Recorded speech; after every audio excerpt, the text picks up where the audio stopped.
नमस्कार प्रणाम भैया लोग ने हमारे इंस्टाग्राम के आप लोग फॉलो करत रहे। आप लोग के बीच में ये सूरदास जी राम कृपाल हमेशा साइड सॉन्ग लेके आवते रहे।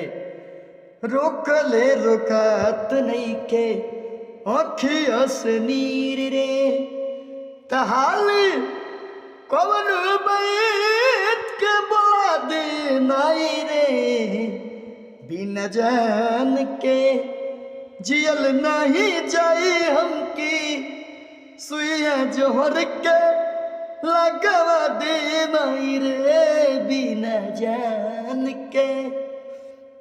कुछ आवे समझना हम का करी उनकर एक बेर दीदार करा दे माई रे बिना जान के जियल नहीं जाए हमकी सुइया जोहर के लगवा दे माई रे बिना जान के जियल नहीं जाए हमकी सुइया जोहर के लगवा दे माई रे।